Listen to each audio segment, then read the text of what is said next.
Assalamualaikum warahmatullahi wabarakatuh. Alhamdulillah rabbil alamin wassalatu wassalamu ala asyrafil anbiya'i wal mursalin sayyidina Muhammad wa ala alihi washabbihi ajma'in. Rabbi shrah li sadri wa yassir li amri wa hlul 'uqdatam min lisani yafqahu qawli, amma ba'd. Jadi kita ni sambil-sambil kita tunggu salat fardu isyak, kita bacalah kitab sikit dah. Kita sambung lagi kitab kita ni, Fiqh Sunnah lil Imam Syafi'i.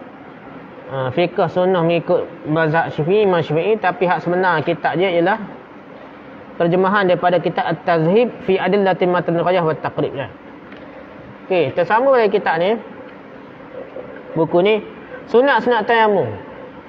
Kita bincang sebelum ni rukun tayamum, niat, usap wajah, sapu tangan hingga siku, tertib dah. Seterusnya kita nak bincang sunat-sunat dalam tayamum. Sunat-sunat tayamum ni ada 3 perkara. Pertama, baca basmalah. Mazhab kita, mazhab Syafi'i, tidak rukun lah baca bismillah ni. Fatihah, wuduk ke, tayamum ke, bismillah ni sunat ni. Yang kedua, mendahulukan bahagian kanan daripada kiri. Kalau kita tayamum kiri dulu sah. Kita ambil wuduk pun kalau kiri dulu sah. Nah, bukan tak sah, sah. Itu bukan rukun, bukan tertib rukun. Tertib sunat yang panggil. Yang ketiga, berkesinambungan mualak berterusan. Jangan lama sangat lah. Sapu di tayamum di atas asrama, muka. Turun bawah, jalan 10 minit apa, baru sampai sini, baru sapu tangan dah. Itu tidak mualak lah. Jauh sangat dah. Tapi sah mengikut mazhab kita, tapi sunat. Sunat mualak, sunat berterusan. Tu sapu muka, tu sapu tangan dah. Yang ini tidak terputus antara satu usapan dengan yang lain dalam waktu yang lama. Tidak lama sangat. Kalau kita lama, dia panggil tidak mualak dan tak boleh sunat lah. Satu perkara lagi, awak pernah dengar orang nikah dah. Senapah dia panggil dah. Mualak. Mualak tu bukan bermaksud senapah. Setengah-setengah ustaz kita Tok Lebar, Tok Imam ni dia kata senafah, tidak senafah. Maksudnya tu pun bukan rukun pun dah. Sunat dah. Yang mana lebih baik dalam satu majlis. Maksudnya tidak kita gila minai. Saja aku terima akan nikah no. Saja aku terima minai dulu dah. Akan nikahnya.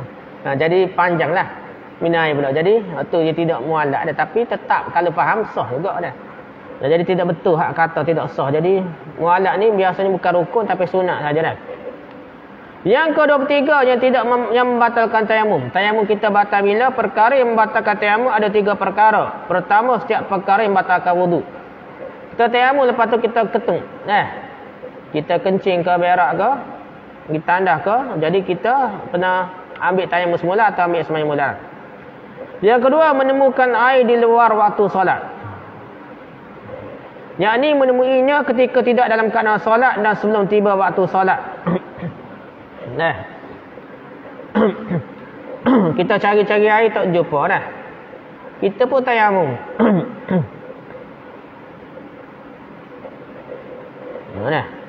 Jadi kita sembahyang kita sah lah. Tak payah ulang.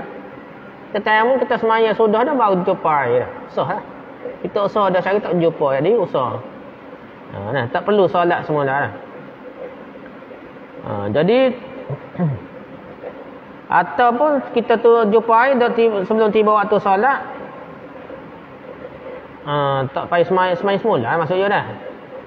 Solat akan datang lah, kena ambil semaya dah. Okey, hadis Tirmizi hadis 124 dan lain-lain meriwayatkan dari Abu Dzar radhiyallahu dia berkata bahwasanya Rasulullah sallallahu alaihi wasallam bersabda, "Inna as-sa'ida at-tayyiba tahurul muslimi wa in lam yajid al-ma' 10 sinin fa idza wajada al-ma' falyumissahu basharatahu fa inna dzalika khair." Artinya sungguhnya debu yang suci dah, as-sa'id. Sa'id ni bahasa panjanglah. Ada kata debu, pasir, tanah, benda timbul. Masalah lain benda timbul. Dinding ni boleh bersama dengan tanah dah. Pokok boleh bersama dengan tanah. Mazhab Hanafi apa lah. Kalau siapa tengok orang mazhab Hanafi nak sembahyang jenazah, dia ketuk, dia tak ambil sembahyang, dia ketuk pokok lah. Lepas tu sembahyang jenazah. Sebab dia tayamum ni benda timbul, dia berasal daripada tanah dan kat atas tu dia kira boleh ambil, boleh sapu dah. Kadang-kadang mazhab kita setengah tu yang over sangat, pasir tak boleh dah. Pasir dengan tanah ni, dengan debu ni hampir sama je. Kita kira boleh lah. Sebabnya bendanya sa'id ni orang lain telajak luas, kita telajak sempit sangat. Jadi menyusahkan lah. Sesungguhnya debu yang suci adalah alat bersuci seseorang Muslim. Sesungguh pun dia tidak menemukan air selama 10 tahun. Tak temu air ni, tak temu air sungguh mati kita. Tak temu air untuk minum atau untuk ambil sembahyang. Ambil minum, suku. Air tu cukup untuk minum je. Tak payah ambil sembahyang, cukup dengan tayamum. Walaupun 10 tahun. Namun bila dia menemukan air, maka hendaklah dia berwuduk. Kerana sesungguhnya yang demikian itu adalah lebih baik. Kau jumpa air, kena wuduk lah. Jadi temu air di luar waktu solat.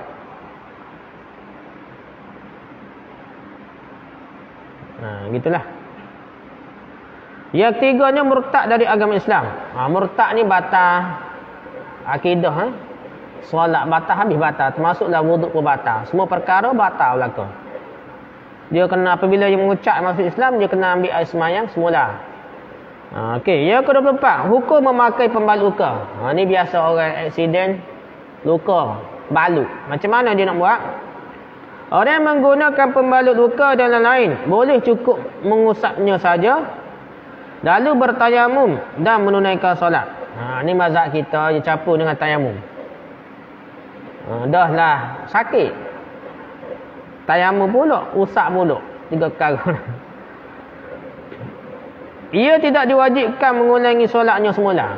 Masa dia sakit, terpakai balut, dia sapu kau apa, kau tak perlu ulang semula solat dia apabila sihat.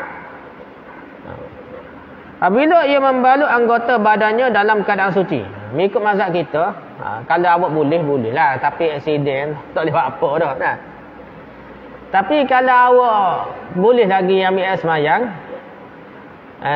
untuk berhati-hati, untuk meraihkan mazhab Syi'i ni, boleh awak ambil semayang dah.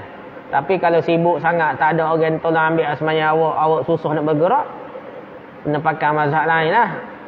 Mazhab Syi'i ni asal-asal awak aksiden ke apa, basuh dulu kat mana boleh, sapu kat mana boleh.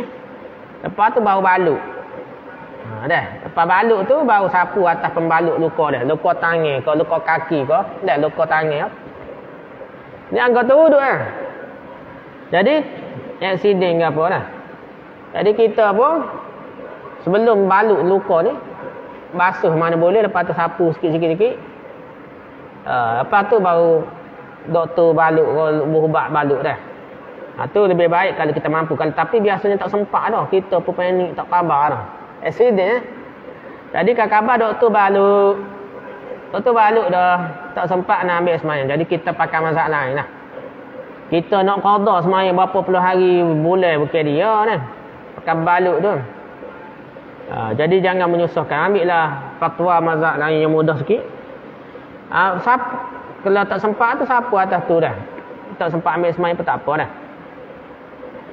Okey, hadis Abu Daud, hadis 336. Dan lain meriwayatkan dari Jabir radhiyallahu. Dia berkata, kami melakukan perjalanan.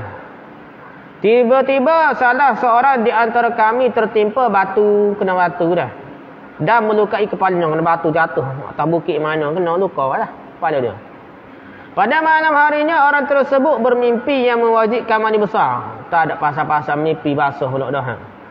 Maka ia bertanya pada para sahabatnya. Dia tanya saya dia lah, macam awak tanya kawan-kawan dah. Macam mana dah sahabat tanya sahabat-sahabat dia, tak tanya Nabi dah. Apakah menurut kalian, menurut kamu ni, aku mempunyai rukhsah, mempunyai keringanan untuk bertayamum? Bolehkah pakai tayamum saja? Luka ni kepala dah. Mandi pula. Ada wajib pula dah. Mereka menjawab, kami tidak menemukan rukhsah bagimu untuk bertayamum selama mana engkau sanggup menggunakan air. Habis fatwa lah dia. Pak ustaz TikTok, ustaz TikTok. Dah. Dia pun kata, Pak ustaz TikTok ni kata lebih kurang lah sahabat-sahabat Nabi yang tidak alim ni cepat nak beri fatwa dah.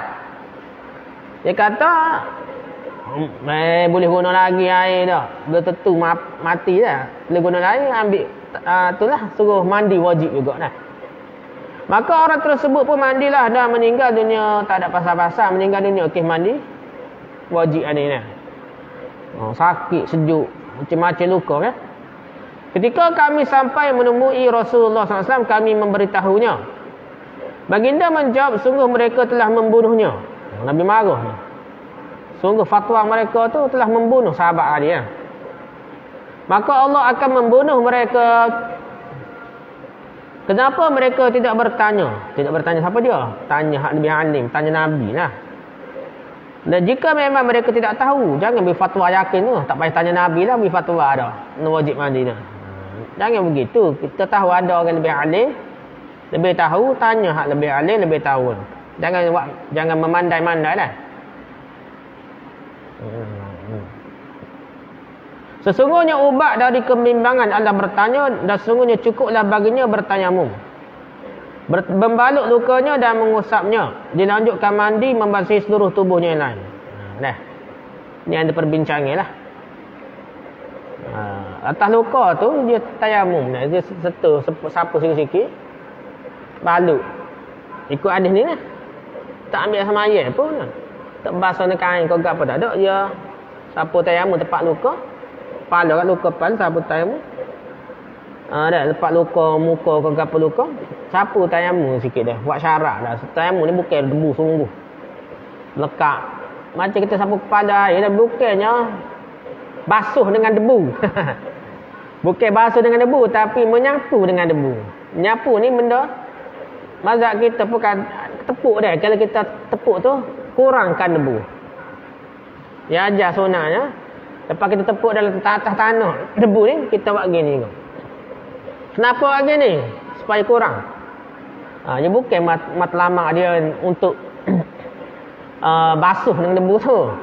Dekat. Jadi kita kalau kena sapu debu, kita buat gini, kita pun sapu sikit-sikit dah. Atas kawasan luka ada lebih-lebih kurang. Lepas tayamum. Lepas tu balut. Balut luka, lepas tu usap. Lepas balut, air yang melekat sikit-sikit tangan, usap sikit-sikit lah. Lepas tu mandi hak selebihnya. Gitu lah. Nah, tu kalau boleh guna. Kalau takut juga, ada ulama ada bahan lah. Kalau takut bahaya juga, boleh tak payah mandi pun akan tayamum saja dah. Tapi kalau boleh mandilah. Cara mandi dia basuh seluruh tubuh yang lain, tempat luka tu sapu. Ada satu riwayat ada sebutnya.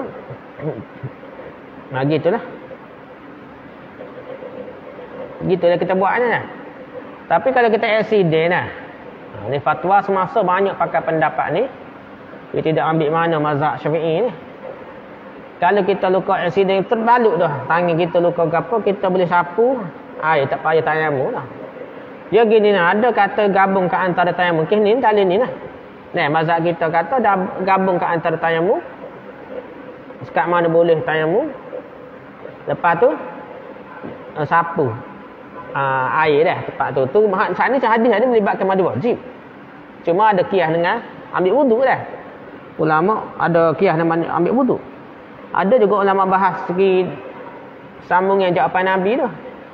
Wallahu a'lam lah, perbahasan editi dah. Cuma kita kiranya kalau orang tu sakit, accident ke apa, balut dah. Ambil asmanya boleh, hak lebih ni sapu atas tu lah. Tak perlu tayamum. Kebanyakan ulama lain dia tidak perlu tayamum dah. Madrid ni lah ulama ni. Ulama dulu ramai kata kena tayamum juga dah. Kalau kita susah, kita rasa payah, tak perlu tayamum pun basuh hak boleh basuh, hak lebih tu kita sapu atas pembalut dah. Dan tak perlu diqada semula dah. Kalau mazhab kita kalau tak ambil asmayang dalam keadaan kalau kita balut tu tak ada dalam keadaan semaya, kita sapu, kita semaya semula. Nah. Tapi kita kena beri fatwa ni untuk masyarakat kita yang payah semaya ni. Janganlah ambil hak payah gitu. Nah. Nak semaya ketika sakit pun payah. Dia dengar ustaz kata kena semaya semula, sebulan, 2 bulan, 3 bulan, dia kata baik tak semaya terus saya dah. Sampai qada terus dah. Tu kebanyakan yang berlakunya. Nah. Jadi kita ambil fatwa mazhab lain kata sapu tu kira tak payah hulai dah. Waktu kita semayang ni dalam keadaan sakit, semayang sekadar mampu, ambil wuduk sekadar mampu. Ada sapu tayamum pun ataupun sapu. Lepas tu yang kita balut sebelum ambil semayang tu dimaafkan, sapu atas pembalut, semayanglah saja sekadar mampu, tak perlu qada lah. Nabi fatwa tu lah lebih selamat, lebih memudahkan dan ramai ulama-ulama semasa dipilih pendapat tersebut untuk memudahkan orang-orang sakit lah. Jangan kita orang sakit kau banyak lah. Dah lah semayang ketika sakit nak qada pula lah. Tu berat lagi lah. Okey, satu kali tayamum hanya cukup untuk satu kali solat fardu. Tayamum ni ikut solat fardu. Kalau kita semayang zuhur, kita tayamum, tak ada air. Semayang asar nanti kena tayamum balik lah. Nak semayang asar. Adapun solat sunat, maka satu kali tayamum cukup untuk berkali-kali solat sunat. Kita tayamum untuk semayang fardu zuhur. Tapi sebelum semayang zuhur ada solat qabliyah. Lepas semayang zuhur ada solat qabliyah, ba'diyah dah. Rawatib ba'diyah. Kita tak perlu ambil tayamum lain dah, pakai pada cukup ya dengan satu kali fardu tadi dah. Itu mengikut mazhab kita pun dah. Mazhab lain panjang lagi. Tayamum tu selagi tak ketuk boleh pakai 2-3 fardu pun dah. Selagi tak batal wuduk lah. Tak apalah, kita kira mazhab kita sekali satu solat fardu, satu kali tayamum. Okey, yang ke-25, benda-benda najis. Setiap cairan yang keluar dari kubul dan dubur adalah najis kecuali air mani. Mazhab kita air mani ni dan jumhur ulama air mani bukan najis. Kecuali kubur dan dubur dah, cairan lain lah selain daripada mani kira najis. Imam Bukhari meriwayatkan dari Anas radhiyallahu anhu, dia berkata, apabila Rasulullah sallallahu alaihi wasallam pergi buang hajat, aku membawakan air untuk baginda pakai bersuci. Bukhari hadis 176 dan Muslim hadis 303. Hadis nombor 33 meriwayatkan dari Ali radhiyallahu anhu, dia berkata, saya adalah lelaki yang sering mengeluarkan air mani, kata Ali, kata dah. Namun saya malu untuk menanyakan hukumnya kepada Rasulullah SAW. Maka saya menyuruh Miqdad bin Aswad untuk bertanya kepada baginda. Baginda menjawab, cukup wuduk saja. Ini bukan mani ni, wadi ni, salah ni, air wadi. Dah. Itu untuk tunjuk hak arak ni. Air ketika yang letih ke air mazi ke air wadi, gitulah. Bukan air mani, air mazi ataupun air wadi ni, air yang keluar. Ada untuk air mani ni, dah pelik benar kalau nyakit pelik tu dah. Jangan berlaku. Ali ni ya macam air wadi dan air mazi tu lah. Air mazi dia keluar, dia suruh cukup wuduk saja tapi kena basuh lah kawasan tu. Dalam riwayat Muslim tertera hendaklah dia membasuh kemaluannya dan berwuduk. Kena basuh kemaluannya, kena air wadi ke air mazi ke, air ketika syahwat ke, air ketika letih ke, keluar tu lebih-lebih air tu kena basuh dan berwuduk. Okey, hadis sahih Bukhari, Sahih Bukhari nombor hadis 155 meriwayatkan dari Abdullah bin Mas'ud radhiyallahu. Dia berkata, suatu ketika Nabi sallallahu alaihi wasallam pergi buang hajat. Qada hajat lah, hajat. Qada besar, hajat besar ke, air besar ke air kecil tak tahulah. Baginda menyuruhku untuk mengambilkan 3 batu. 3 batu. Tisu lebih baik daripada batu. Zaman orang Arab dulu batu je beristinja dah.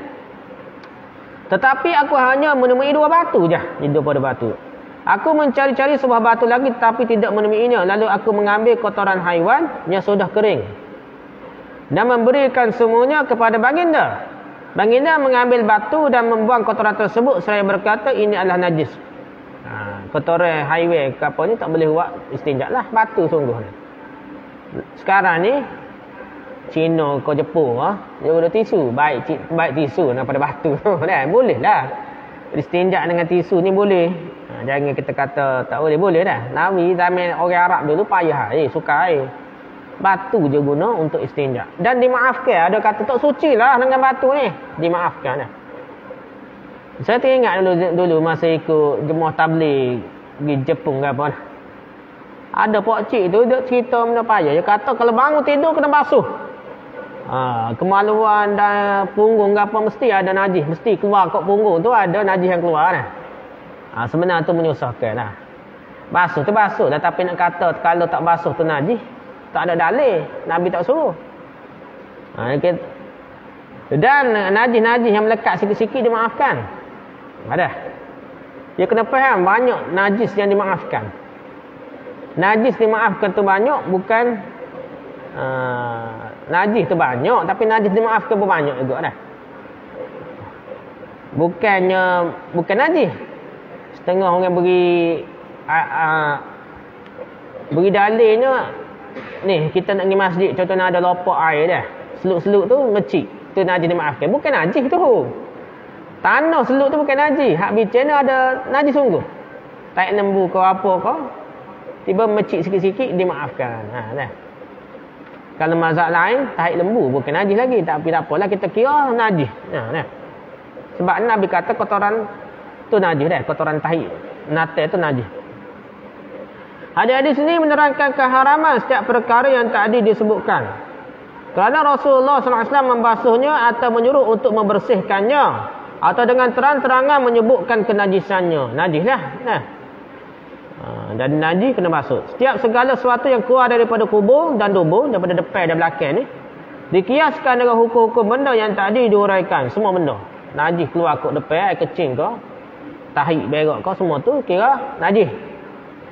Semua air mani yang bersumber dari manusia atau haiwan yang lain adalah suci, kecuali air mani anjing dan air mani babi saja. Ini timbul perbahasan. Telur ayam tak apalah, orang Pakistan makan dah. Telur penyu. Kita makan telur penyu dah. Kita makan telur penyu. Sebab apa? Kita tak boleh, mazhab kita ni kalau dua alam ke apa perbahasan dia, penyu tak boleh makan, setengah ni kata dah. Ada kata boleh makan, kata tak boleh makan dah. Kalau kita ambil pendapat tak boleh makan telur, itu boleh makan juga. Sebab apa? Sebabnya dia ada air mani benih ni dah. Telur ni air mani benih lah, benih natal tu boleh makan, tak kira najis. Telur penyu boleh, telur buaya boleh, telur ular boleh. Ikut air boleh lah mana.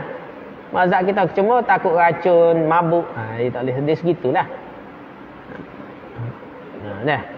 Jadi air mani anjing babi tak boleh lah. Anak dia kalau ada telur.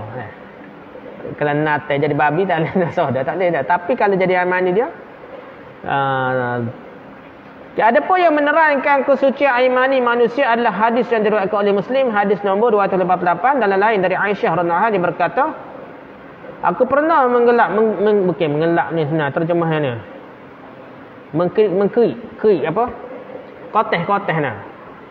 Koteh ni air mani yang menempel pada baju Rasulullah SAW. Kemudian baginda pergi ke masjid dan solat dengan mengenakan pakaian tersebut. Bukan lak maksudnya koteh ni. Dia kerik ni kering ni. Dia jetik-jetik lah.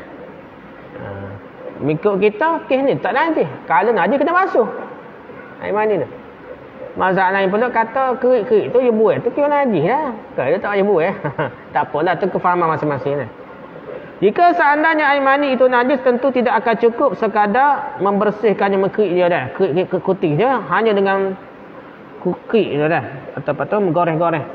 Bukan lak ni, terjemah yang tak tepat ni. Dah.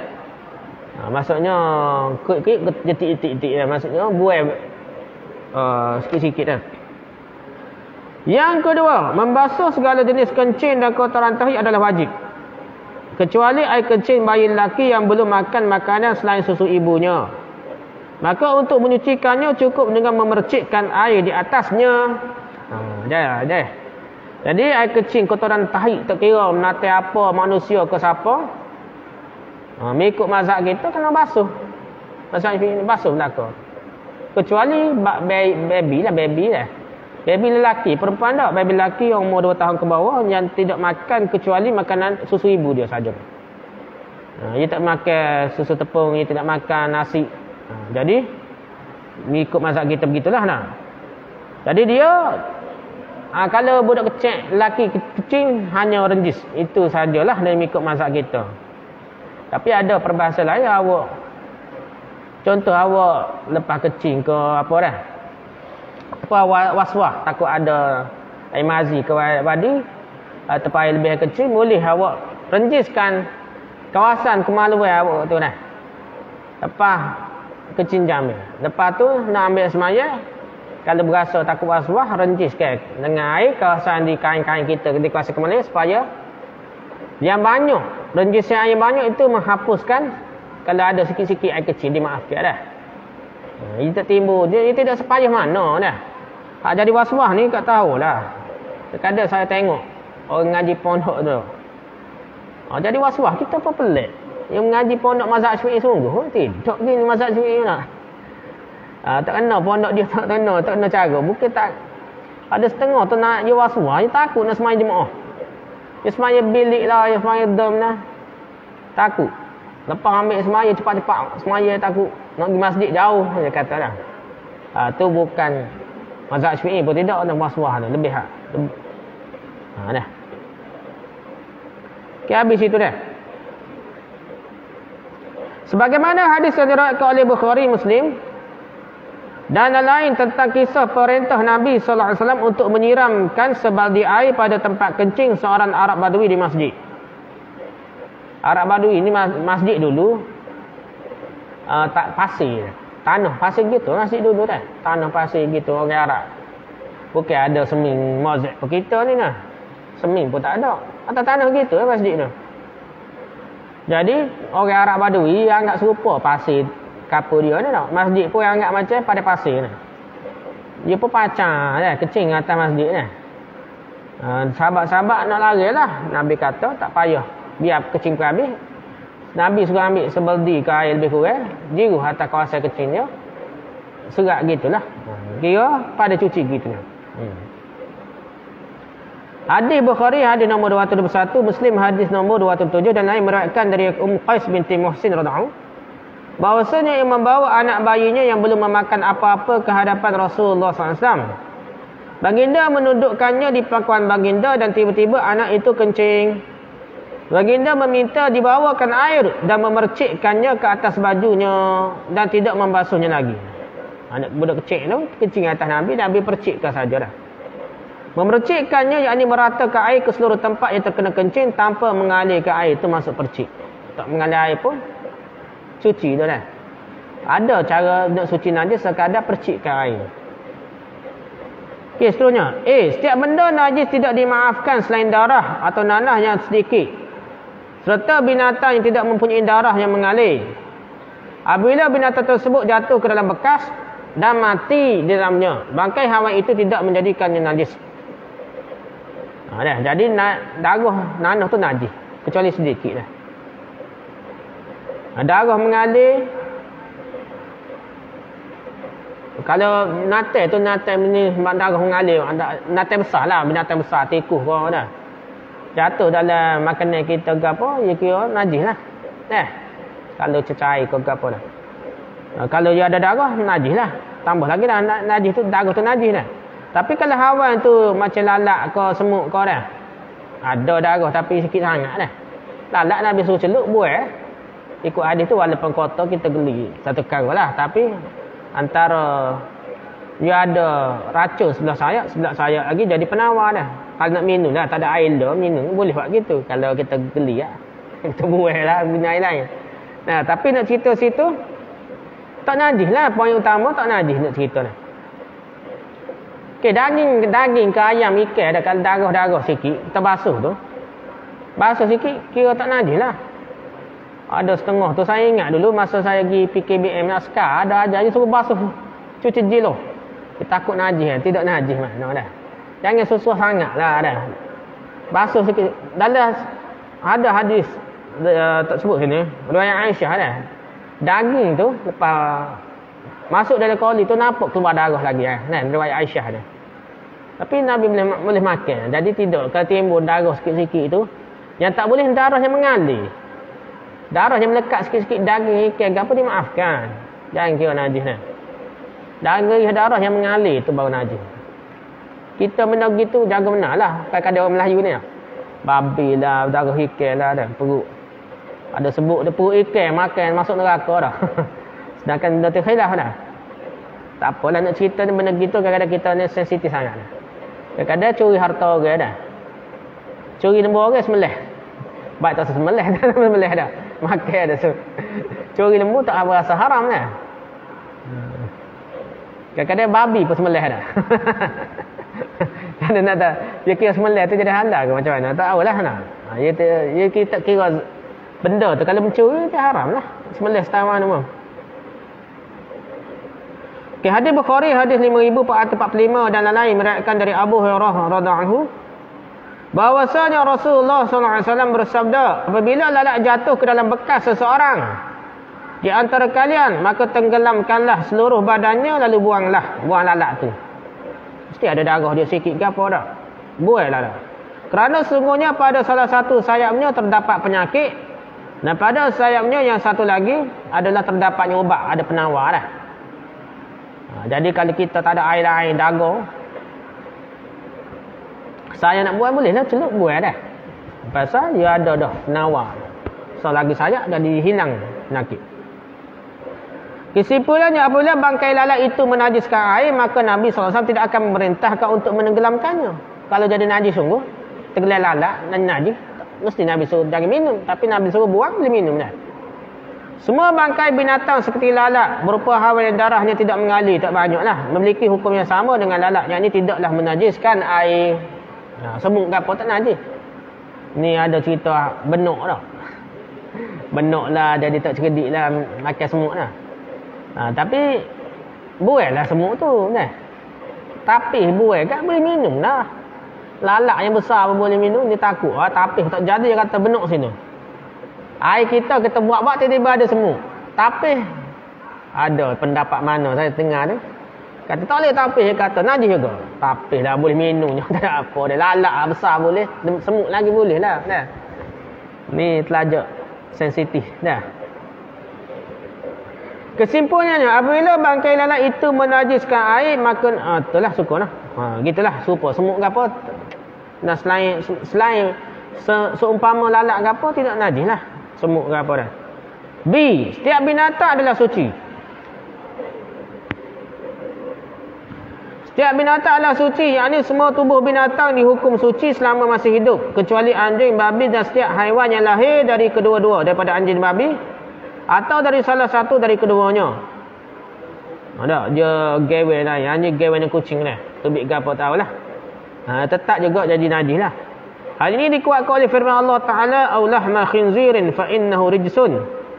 Atau daging babi, kerana semua itu kotor. Surah An-An'am ayat 145.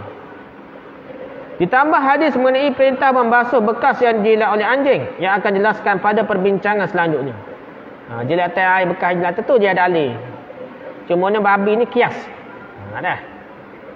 Imam Nawawi dalam mazhab Syafi'i tak setuju. Tak apalah, yang penting ni kias. Yang ke-C, setiap bangkai adalah najis kecuali bangkai ikan, belalang dan manusia. Bangkai ikan dan belalang suci berdasarkan sabda Rasulullah SAW, "Uhillat lana maitatani." Ada jenis bangkai yang dihalalkan bagi kita. Nah, sebut situ ni ikan dengan belalang lah dah. Binatang apa? Binatang. Masalah ini akan dihuraikan pada bab mengenai berburu dan sembelihan. Jadi kita boleh makan bangkai ikan mampu boleh makan, ataupun sebenarnya semua binatang laut lah.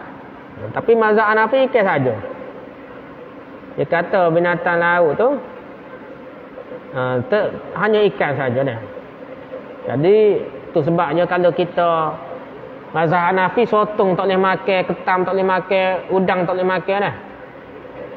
Jadi biasanya India ni mazhab Hanafi, tapi kalau di tepi laut kuasa tepi laut Kalkatawa, Goa, apa panggil, banyaklah yang mazhab Syafi'i. Sebabnya orang laut ni nak makan habis soto udah ikan dah. Dah. Orang mazhab Hanafi perut ayam pun pedas dia, daging tak makan dah, jantung ayam ke apa dah, kita makan habis dah. Okey, cuma dah ni kita bincang lepas ni dah ni. Buku apa kita insya? Masuk dah lagi. 9 minit lagi. Tak perlu sambung lah, panjang pula dah.